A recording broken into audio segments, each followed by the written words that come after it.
कि सांवली सुरतिया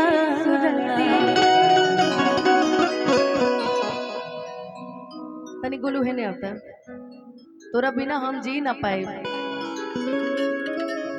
दौड़ के आओ। अरे मोहनी मुरतिया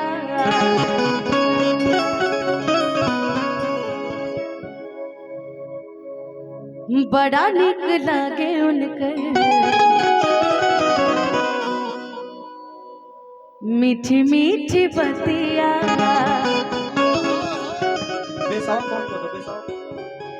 कि मुस्की पर आ जाके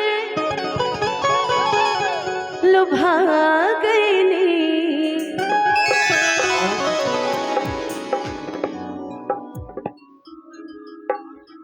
कि मुस्की पर आ जाके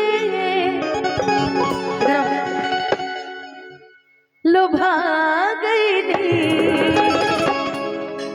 कि मुस्की पर आ जाके लुभा गई नी। अब नीले दीजिए ना भैया, एकदम सादा कर दिए। कि जैसन सोचल रही हम वैसन सखी रे बरपा गई।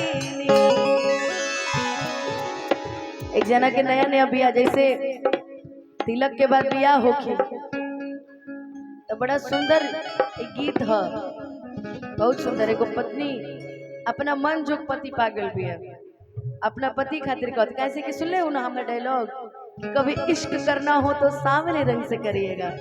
ये गोरे आजादी से पहले भी बेवफा थे, आजादी के बाद भी बेवफा है। तो कभी सांवले रंग पे थोड़ा दिल आए तो बताइएगा। सामने से ही करती हो गोल मटोल से एकदम है कि जैसन सोचले रहनी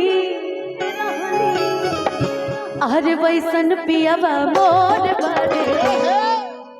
तू कही अपना पियावा लोग से तो कही तहार पियावा खाली मोबाइले चलावता, एगो पियावा होने डीजल गाड़ी चलावता, एगो हेने पियावा खाली मोबाइल चलावता।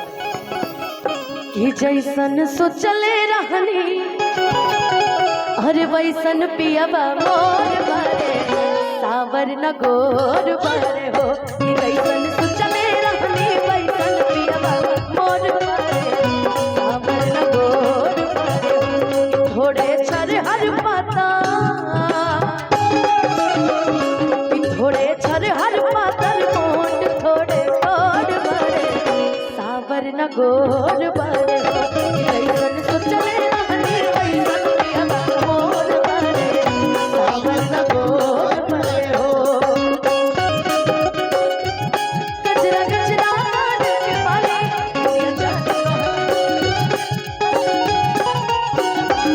लाल बिंदिया से बिंदिया बदाम हो गए राजा हमारो चिलकिया गुलाम हो गए राजा हमारो चिलकिया गुलाम हो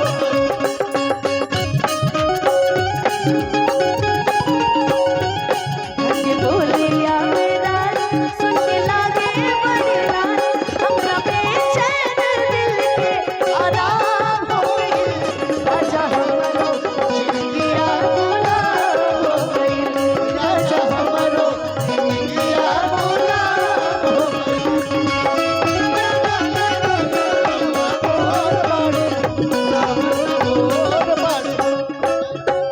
कि बड़ा नीक लागेला बलम जी के बोलिया जब से ले आइल बाड़े आपन घर डोलिया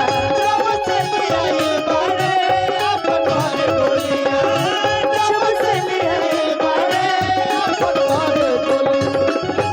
हो बड़ा नीक लागेला बलम जी के बोलिया कि जब से ले आइल बाड़े आपन घर डोलिया बनके हमारा जिंदगी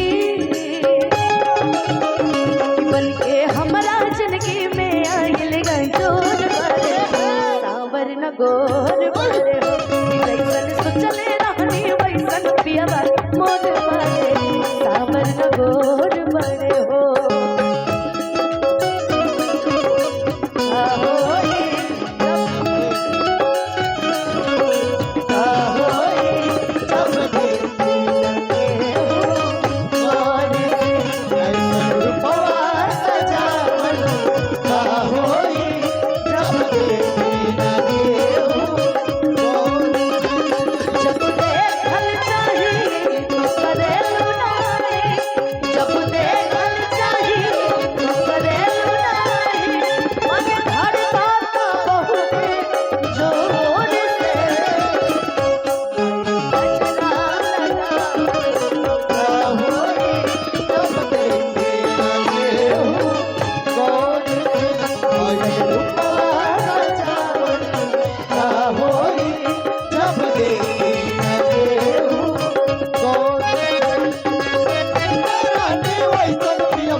जरिया जाप गोरी बैठली की रही रही देहिया आपन बैठे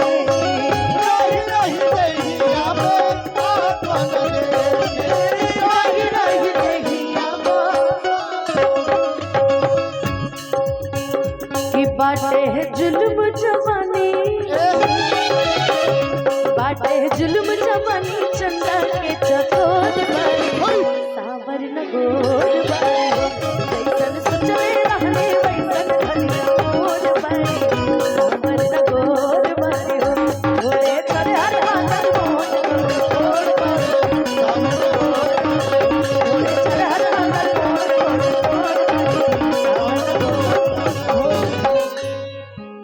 सावर न गोर बड़े। अब आप तीनों जन